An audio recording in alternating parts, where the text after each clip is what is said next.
이렇게 말씀을 묵상해 가고 배워가다 보면 모든 말씀이 잘 해석이 되어지거나 잘 깨달아지는 건 아닙니다. 그래서 제가 그럴 때마다 다시 되돌아가는 말씀이 있습니다. 그건 깃들을 하면서 붙잡는 근거가 되는 네 가지 말씀 중에 디모데 후서 3장 16절로 3장 17절이거든요. 그 말씀으로 제가 이제 되돌아가는 이유는 그 디모데후서 3장 16절과 여러분 17절 말씀을 보게 되어지면 이렇게 참 깨달을 만한 말씀이 있어요. 왜냐하면 모든 말씀은 하나님의 감동으로 기록됐다. 그게 이제 하나님의 입김, 하나님의 숨, 하나님의 영 이런 뜻이거든요. 그런데 이 말씀에 보면 모든 성경은 하나님의 감동으로 된 것으로 교훈과 책망과 바르게 함과 의로 교육하기에 유익하니 이는 하나님의 사람으로 온전하게 하며 선한 일을 행할 능력을 갖추게 하려 함이라 그렇게 말씀합니다. 그러니까 감동으로 됐다 또 계신이라 이게 N이라는 단어인데요. 에이미라는 단어의 미완료 형태예요. 이게 무슨 얘기냐면 그러니까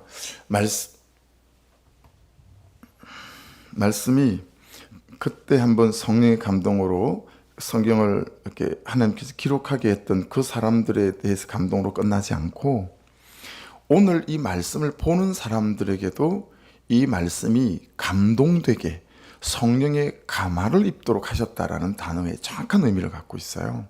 그러니 여러분 말씀은요.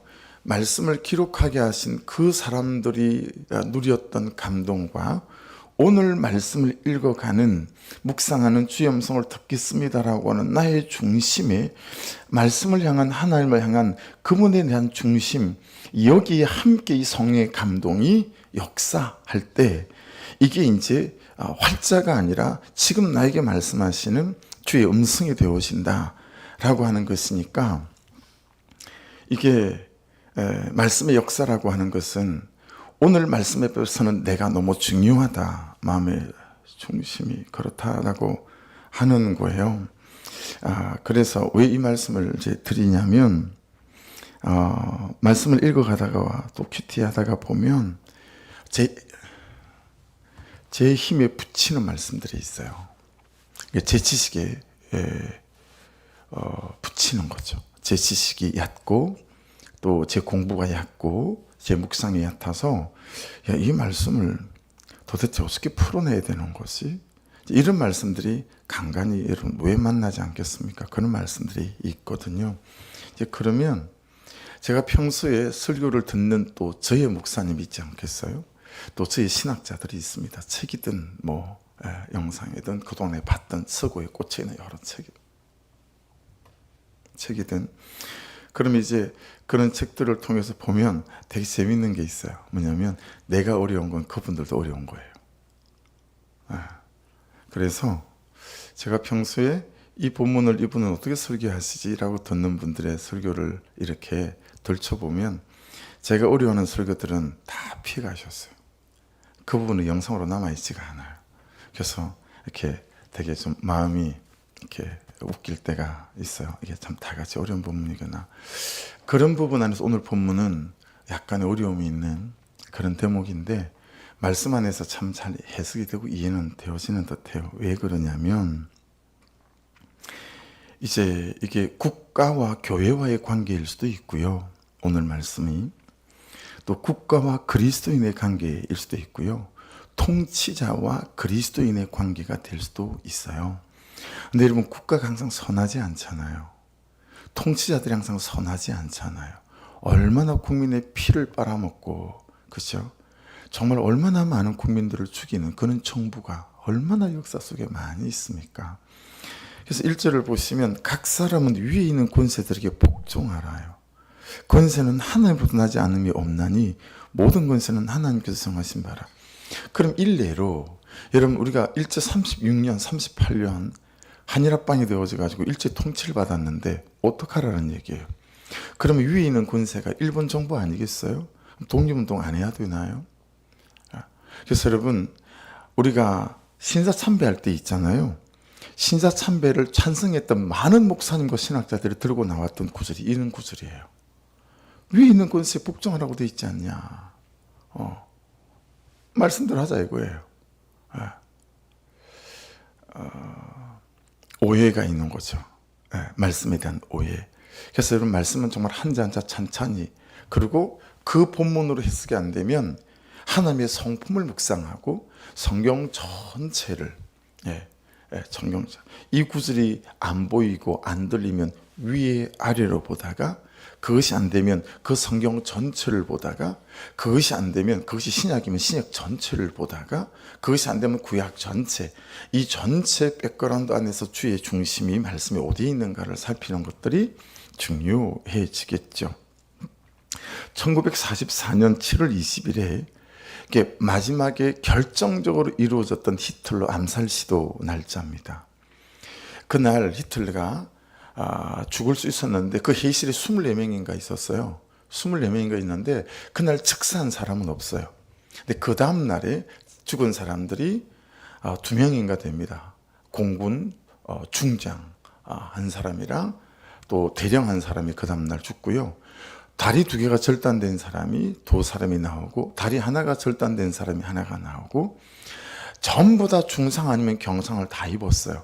근데 히틀러는 멀쩡했어요. 이 암살을 주도했던 대령이 폰 스토펜베르크라고 하는 대령인데, 폭탄이 좀 약하게 냈어요. 근데 히틀러가 앉는 자리에다 그걸 놨거든요. 근데 다른 대령이 지나가다가 발에 툭 걸린 거예요. 이 발 불편하게 왜 여기다 놔뒀나? 그리고 그걸 들어서 칸막이가 하나 쳐진 그 다음에 이 폭탄 가방을 뒀어요. 그러니까 히틀러는 이 칸막이 하나가 있는 그 옆에 있는 앞에 앉았던 거죠. 그래서 히틀러만 경상도 당하지 않았어요. 24명이 다 중경상을 입었는데, 그리고 그 뒷날은 또 몇 명이 죽었는데. 그러니까 여러분 이 폰 스토펜베르크라는 대령, 이 사람의 일기장 때문에 굉장히 유명해진 말이 있어요. 들어보십시오. 미친 운전기사가 버스를 몰고 있을 때 기독교인의 본분은 그 버스에 치여 죽은 사람의 장례를 치러주고 기도를 올리는 것이 아니라 그 운전기사를 끌어내리는 것이다. 가로 열고 디트리트 보네프 목사 가로 닫고. 이 대령이 디트리트 보네프 목사의 말에 감동을 받았던 거예요. 그럼 디트리트 보네프 목사는 신학 공부할 때 존경할 수밖에 없게 만드는 그런 삶의 궤적을 갖고 있는, 신앙을 갖고 있는 목사님이세요. 이 일지에 발견된 이런 내용들 때문에 이분도 이때 사형당해서 총살당해 죽거든요. 히틀러 암살의 배우다 이래가지고요. 이분은 미국에서 신학 공부를 하고 있었어요. 그리고 전쟁이 터졌어요. 굉장히 탁월했던 사람이기 때문에 신학교에서 교수산으로 쓰기 원했고, 그래서 주변에 모든 사람이 떠도말렸어요. 근데 굳이 목숨을 걸고 독일로 들어갑니다. 내 조국이 저는 지경을 당하는데 내가 하나님을 믿는 양심으로 내 조국과 함께 거하지 않는 건 이게 성경을 믿는 사람에 반하는 삶이다. 그리고 여러분 독일로 굳이 들어가 가시고요. 거기서 함께 고초를 당하는 삶을 살거든요. 굉장히 일찍 죽어요. 30대에 빨리. 중반도 안 됐어요. 이때 죽을 때 나이가. 여러분 오늘 묵상 간증을 보면 우장춘 박사 씨 없는 수박, 저도 어릴 때 이분의 책을 읽고 감동을 많이 받았었어요. 우장춘 박사의 씨 없는 수박 이 전기를 읽고 너무너무 그쪽에 관심이 많았으니까 이과 아니겠어요, 그죠? 수학도 곧잘하고. 근데 이분이 수학 시간에 연애 편지를 쓰다가 들켰어요. 이 수학 선생님이 그 연애 편지를 들고 나와서 한 줄 읽고 해석하고 막 수치를 주고, 또 한 줄 읽고 막 해석하면서 수치를 주고 그런 거예요. 그러니까 이렇게 수학도 좋아하고 수학도 잘하고 그쪽으로 너무 공부를 하고 싶었던 친구인데, 이분인데 그냥 수학 선생님이 싫어진 거죠. 내 꼴도 보기 싫은 거예요. 그래서 그 뒷날부터 수학 숙제를 안 해가는 거예요. 수학 숙제를 한 번 안 해오면 2대, 그 다음에 또 안 해오면 4대, 그 다음에 또 안 해오면 8대, 2대씩 내라고 하더라고요. 2대, 4대, 6대, 8대. 근데 이분이 몇 대를 맞을 때까지 수학 숙제를 안 해갔냐면 32대를 맞을 때까지 숙제를 안 해가는 거예요. 그런 사람이 아닌데 이 수학생명에 대한 반항심 때문이었던 거죠. 결국 이과를 못 가고 문과를 대학 진학도 문과를 하게 돼요. 수학을 쳐다보지도 않았으니까요. 수학을 포기해버린 거예요. 그때부터. 이분이 자기 죄를 고백하는 게 이제 그런 거예요. 선생님이라고 하는 위에 권세가 있는데 뭘 못 본 거죠? 자기 죄를 못 본 거예요. 수학 시간에 연애 편지를 쓴 자기 죄는 못 보고 그거 썼다고 해서 수치를 준 선생님에 대한 반항심 때문에 자기 인생과 자기 운명 전체를 통틀어 말아먹었다라고 하는 거예요. 거기에 대한 통일한 회개와 반성이 오늘 묵상 간증에 보면 이렇게 기록되어져 있습니다. 그러니까 여러분 결국은 오늘 말씀의 배우는 히틀러 정권에 무조건 순종해야 된다 그런 거 아니고 한일합방 우리 아버지조차도 여러분 절대 해방될 거라고는 꿈에도 생각을 못했대요. 생각해 보세요. 제가 개척하고 지금 목회한 세월이 16, 17년 되는데 여러분 한 번을 더 해도 36년이 그냥 다 안 채워지지 않습니까? 이만큼을 더 해도 긴 세월이에요. 그렇게 한일합방을 당하고 있었으니 일본이 여러분 우리가 해방될 거라고 생각 못한 거죠. 그러니 여러분 진짜 위의 권세 아니겠어요? 그럼 이 말씀에 보게 될 때는 이거 어떻게 해야 되냐라는 거예요. 그런 부분 안에서 제가 이렇게 깊이 묵상에 대해서 막 여러 책들을 뒤져보고 모르게 그냥 목사님의 설교들을 들춰보고 하다가 답이 없어요. 그리고 이제 그냥 다시 말씀 앞에 묵상하면서 퍽 떠오른 사람이 다니엘이었어요. 여러분 다니엘이 여러분 어떡하죠? 정말 그 당시에 자기 왕을 이방 왕이지만 섬겨서 자기 전임신 지혜를 가지고 여러분 그렇게 섬기지 않습니까? 위의 근세에 순종해 가며 그렇지만 어떻게 해요?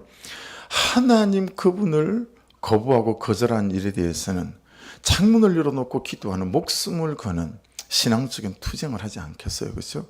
그래서 결국은 어떻게 하죠? 모든 사람들이 그 대제국의 왕과 대제국이 하나님을 인정할 수밖에 없도록. 그래서 여러분 왕이 바뀌면 다니엘은 초해에 묻혔어요. 그럼 그 다음 왕이 또 데리고 나와요. 나중에 나라가 바뀌어요. 근데 나라가 바뀌었는데 그 나라가 바뀐 왕이 또 그를 불러내요. 그렇게 여러분 4번이나 초해에 묻혔다가 다시 역사의 전면에 등장해서 나라를 이끌었던 사람이 다니엘이에요. 뭘로요? 배후에서 역사하시는 그 하나님에 대한 주권을 철저하게 인정하기에 여러분 피 흘리고 데모로 다른 방법으로가 아니라 하나님의 방식으로 그리고 떠오르는 사람이 누구였냐면 다윗이었어요. 여러분 사울 왕이 이유도 없이 자기를 죽이려고 하잖아요. 자기의 정욕 때문에, 그죠? 정권욕 때문에. 근데 2번이나 사울 왕을 죽일 수 있는 기회가 있지만 어떻게 해요?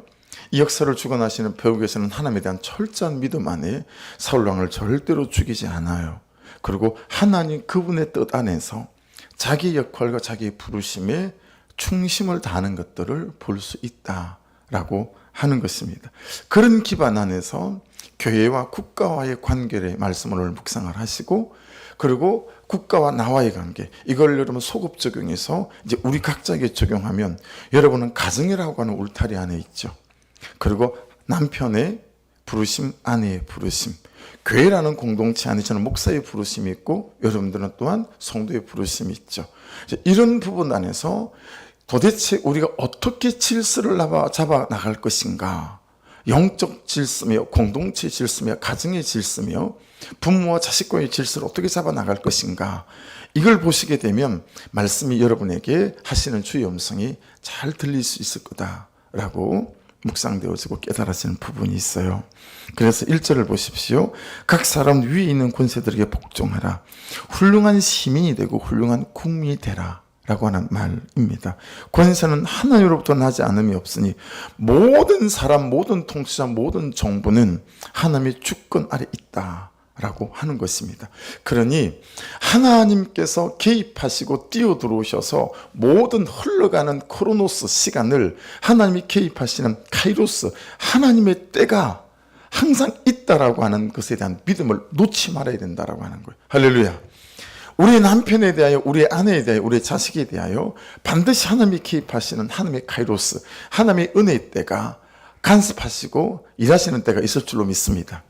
그의 다리를 분질러 놓든, 그죠? 그죠? 이해되시죠? 어떤 사건으로 개입하시든 그렇게 해서 나를 깨닫게 하시고 그를 깨닫게 하시는 역사가 있게 될 거다라고 하는 거예요. 그래서 오늘 말씀을 두 가지로 딱 나눈다면 나는 어떻게 할 것인가 예요. 만일에 제가 여러분이 파주시장이 됐어요. 권세를 가지게 됐어요. 회사에서 과장이다 부장이 됐어요. 부장이다가 상무가 됐어요. 그래서 하나님께서 여러분의 역사 안에서 여러분에게 책임을 주시고 권세를 주셨을 때 나는 어떻게 할 것인가라는 거예요. 두 번째는 그에 대한은 어떻게 할 것인가요. 그가 내 위에 상사가 됐어요. 근데 너무 부당해요. 내가 한 일인데도 불구하고 자기 한 일인 것처럼 서류를 꾸며서 위에다 보고를 해요. 그래서 내 모든 내가 한 수고와 노력들을 자기가 싹 가로채서 자기 앞길에 그냥 그것만 삼는 거예요. 그래서 그런 사람을 만날 때 그에 대한 어떻게 할 것인가. 이게 오늘 큰 주제라고 봐요. 나는 어떻게 할 것인가 라는 거예요. 여러분 우리가 없는 게 아니잖아요. 따져보십시오. 지금 내가 갖고 있는 권세가 있어요. 예, 다 각자의 권세가 있어요. 이 권세를 주신 걸 가지고 어떻게 할 거냐고요. 엄마는 권세가 아닙니까? 아내는 권세가 아닙니까? 다 권세입니다. 그죠? 하나하나가 하나님이 주시는 은혜요, 권세요, 힘이에요. 어떻게 하고 계시죠? 주변 모든 사람들이 정말 존경하고 순종할 만하게 그렇게 하나님의 권세를 쓰시고 계십니까? 전 아니다. 저에 대한 이런 결론이 나더라고요. 그러면 내 위에 있는 분들이 있어요. 선배 목사님들. 정말 제가 삐딱하게 볼 수밖에 없는 분들이 있어요. 왜 저러는 거야 도대체? 응? 아니 하나님이 저러라고 저는 권세를 맡겨놨을까? 애를 써서 언덕에 올라가가지고 어디 연기가 나는지 안 나는지 보고 좀 그렇게 살폈으면 좋겠는데요. 막 지방에서 돈이 3억씩 돈이 풀리잖아요. 그러면 정말 애를 쓰고 열심히 하고 뭐 어떻게든 해보려고 하는 그런 분들을 찾아가지고 지원을 안 해주고 다 지원해줘도 안 해도 되는 자기하고 친한 그런 후배들만 쏙쏙 골라서 지원을 해줘요. 기가 차냐 기가 차요. 그래서 우리끼리 모이면 기가 차서 그냥 말을 못하는 몇 분의 목사님이 계세요. 그 막 우리가 욕하죠. 진짜 대먹지 않는 목사입니다. 뭐 이런 식으로. 그게 여러분 제가 지금 그에 대한 어떻게 할 것인가 이 질문에 대해서 하나도 성경에 부합하지 않은 거예요. 그죠? 하나도 성경 여러분 시어머니에 대해서 그렇게 생각하지 않으십니까? 또는 시아버지에 대해서 윗동서에 대해서 그렇죠? 직장 상사에 대해서 우리가 다 그러잖아요. 어떻게 할 거냐고요. 나는 어떻게 할 거고 그에 대한은 어떻게 할 것입니까? 그러고 말씀을 보시면 이 말씀이 내게 말씀하시는 음성이 무엇인지가 너무 잘 들려요. 예. 여러분 권세는 하늘로부터 나지 않음이 없대요. 그 뒤에 있는 배후에서 역사하시고 세상을 통치해 가시는 하나님의 주권을 인정할 거냐 말 거냐라고 하는 거예요. 모든 권세는 하나님께서 정하신 바래요. 여러분 평화와 질서가 있다면 거기에는 하나님의 질서가 있다라는 거예요. 그러므로 제발 너는 책임 있는 시민으로 좀 살아라. 책임 있는 아내 남편으로 좀 살아라. 뭐 이런 거 아니겠어요? 그래서 여러분 여기 1절, 2절, 3절, 4절 이런 말씀은 독자들이 굉장히 좋아했던 말씀이라고 해요. 그리고 여러분 70년, 80년대 우리나라 막 데모할 때 교회 안에 많은 청년들이 이 말씀 때문에 교회를 떠나는 청년들도 되게 많았다고 합니다. 이 뭐야? 이 독재 정권에 그럼 맨날 네 알겠습니다. 그러고 살아라는 얘기야? 이렇게 부당한데? 그리고 많은 교회 청년들이 교회를 떠났다라고 하는 거죠. 오해가 있는 거죠. 여러분 마태복음 10장 29절에 참새 2마리가 한 아사리온에 팔리지 않느냐. 그러나 너희 아버지께서 허락하지 아니하시면 그 하나도 땅에 떨어지지 아니하리라. 그렇게 말씀해요. 그렇죠? 참새 1마리가 땅에 떨어지는 것도 하나님 그분이 허락하셔야 된다는데 아쉽는 사건이라는데 여러분 한 나라의 통치자와 그렇죠? 한 가정을 남편과 아내로 만나게 하시고 여러분의 직장 속에 상사를 주신 이 모든 것들이 하나님은 야 어떡하냐. 내가 깜빡 졸았다 야. 내가 몰랐네. 이런 일이 일어날 수 있냐는 얘기예요. 없다 그런 일은 그 말씀 하시는 건 아니겠어요? 그러니 여러분 이 얘기예요. 하나님의 주권을 인정하는 것이 먼저다. 할렐루야. 하나님의 주권을 인정하는 게 먼저다라고 하는 것입니다. 그렇죠? 그래야 이 다니엘이 창문을 열고 기도했던 이 부분이 어떤 중심인지 이해가 되어지는 거고 다윗이 2번이나 사울왕을 살려줬던 그 중심이 어떤 중심인지 이해가 되어질 수 있다. 라고 하는 것입니다. 4절 한번 보실래요? 그는 하나님의 사역자가 되어 내게 선을 베푸는 자니라. 여러분 이거 이 당시에 여러분 로마 황제가 누구라고요? 네로예요. 네로. 근데 그 네로를 뭐라고 표현하고 있습니까? 하나님의 사역자라고 표현하고 있어요. 네로는 하나님의 사역자가 되어 내게 선을 베푸는 자니라. 여러분 이 감옥에 갇혀 있고 사자밥으로 죽고 하는 이 성도들이 생각할 때 이게 무슨 되도 않는 말씀이냐 이거 이게 말씀이냐 똥이냐 이거 아니겠어요? 이게 무슨 되지도 않는 말씀이냐는 거예요. 근데 여러분 살다 보면 이런 경우가 허다하게 많습니다. 예. 그 다음 말씀 보세요. 내게 선을 베푸는 자래요. 그러나 내가 악을 행하거든 두려워하라. 여러분 내가가 여러분 누구예요? 나예요, 나. 그렇죠? 내가 악을 행하거든 두려워. 그가 공연히 칼을 가지지 아니하였으니 곧 하나님의 사역자가 되어 두 번이나 하나님의 사역자래요. 악을 행하는 자에게 진노하심을 따라 보응하는 자 아니라. 여러분 그래서 참 하나님의 주권을 인정하고 말씀을 따라 그는 나보다 옳도다 한다는 게 얼마나 어려운 삶인지, 들을 말을 들었습니다 하는 삶이 얼마나 어려운 삶인지. 오늘 저녁에 제가 말씀을 나누고 집회를 해야 되니까 다시 좀 큐티에 대해서 쭉 정리를 해보게 된 거예요. 처음부터 지금까지. 그래서 이제 오늘 그냥 소책자를 좀 만들어서 그래서 가서 그걸 나누려고 하는데요. 쭉 다시 훑어보면서 다시 참 깨닫는 바가 또 있는 거예요. 사랑하는 여러분, 요한복음 19장 10절로 11절에 보면 빌라도가 이르되 내게 말하지 아니하느냐. 예수님에게 이렇게 빌라도가 말하는 거예요. 인간이 하나님에게 내가 너를 놓을 권한도 있고 십자가에 못 박을 권한도 있는 줄 알지 못하느냐. 예수께서 대답하시되 위에서 주지 아니하셨더라면 네가 나를 할 권리가 어디 있더냐. 그러므로 나를 내게 넘겨준 자의 죄는 더 크다 하시니라. 이렇게 말씀하세요. 예수님이 당할 것은 그대로 당하시고 그리고 예수를 넘겨준 자들의 죄는 그 죄대로 예수께서 말씀하시고. 여러분 빌라도는 자기 권세인 줄 알았죠. 근데 예수님은 야 하나님이 내게 이 권세 주지 아니하셨으면 네가 이 권세를 가질 수 있겠니? 라고 하는 것입니다. 다니엘서 4장 17절 말씀입니다. 이는 순찰자들의 명령대로요 거룩한 자들의 말대로이니 지극히 높으시니가 사람의 나라를 다스리시며 자기의 뜻대로 그것을 누구에게든지 주시며 지극히 천한 자를 그 위에 세우시는 줄을 사람들이 알게 하려 함이라 하였느니라. 여러분 자기의 뜻대로 그것을 누구에게든지 주신다. 그렇게 말씀합니다. 그러니 여러분 하나님에게 덤비지 마시고 하나님이 세우신 사람들에게 덤비지 마시고 하나님이 세우신 질서 앞에 말씀을 따라 우리가 반응하시고 순응하시는 은혜가 있기를 주의 이름으로 축복합니다. 그렇죠?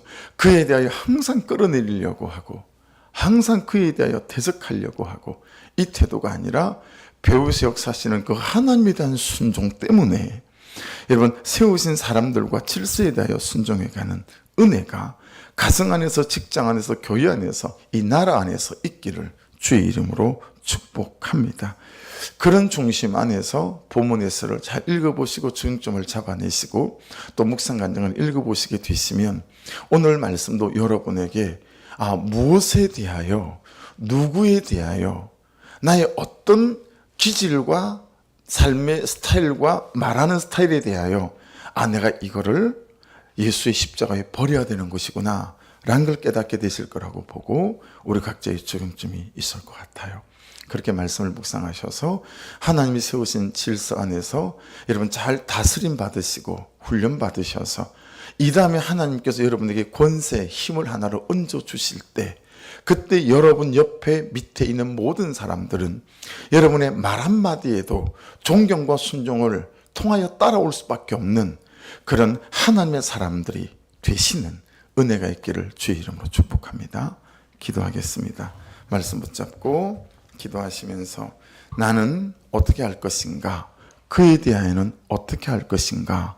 이 말씀에 대하여 주님 말씀이 말씀하시는 대로 정말 배우 역사하시는 하나님의 주권을 인정하는 마음으로 그의 주의 아버지 말씀을 따라 사는 인생 되게 하여 주셔서 나에게도 오히려 그렇게 살았던 이 다니엘처럼 아버지 온 세상이 자기 발 아래 아버지 무릎 꿇는 것처럼 아버지 다윗처럼 그렇게 살았음에도 불구하고 13년을 온 세상이 아버지 하나님께서 그를 세워 통치하게 하신 것처럼 이 진리와 원리를 깨달을 수 있도록 아버지 함께하여 주시옵소서. 우리 주여 한번 부르고 말씀 붙잡고 같이 기도하고 오늘 있을 9시 반까지 모이는 거니까요.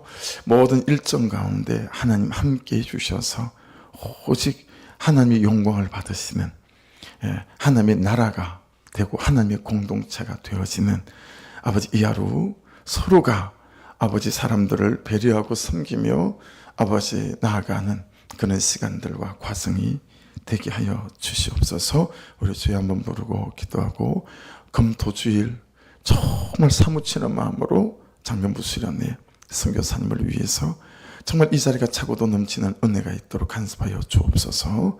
기도해 주시기를 부탁을 드립니다. 우리 주여 한번 부르고 기도드리겠습니다. 주여